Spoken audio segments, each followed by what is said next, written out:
সম্মতি নিয়ে অনুমতি নিয়ে কথা বলতে হবে। তো আমি মনে করতেছি যে কাকা এই দায়িত্বটা পালন করবে।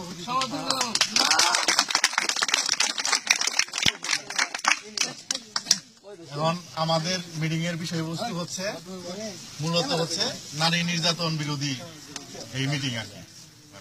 নারী নির্যাতন, বাল্যবিবাহ, যৌতুক বা অন্যান্য নারীদের উপরে যে সমস্ত নির্যাতন গুলা হয়, সাধারণত পুরুষদের উপরে ওরকম নির্যাতন হয় না।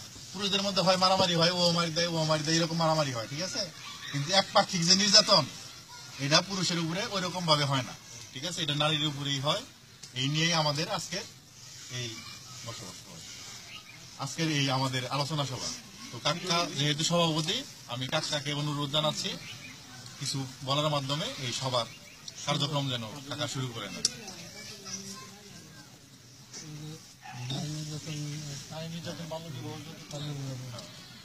যৌতুক বা যে কোনো ধরনের নির্যাতন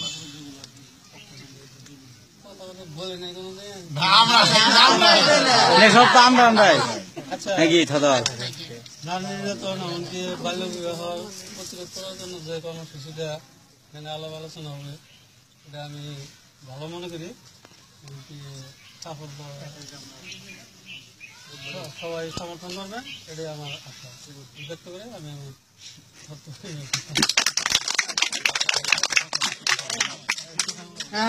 আমি কাকার অনুমতি নিয়ে একটা কথা বলে নেই। সেটা হচ্ছে যে আমরা তো এখানে আলোচনা করবো, সবাই আলোচনা করবে।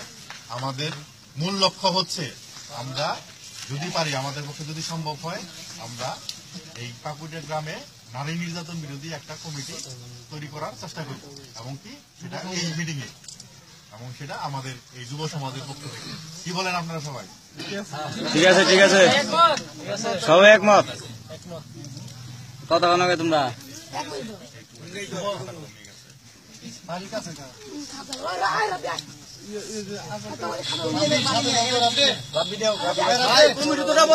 আগে ই করেন, যার যা বক্তব্য এটা বলবো না। আচ্ছা, যার যার কথা বলার ইচ্ছুক, বলেন, আচ্ছা যার কথা বলার ইচ্ছুক মামা আছে।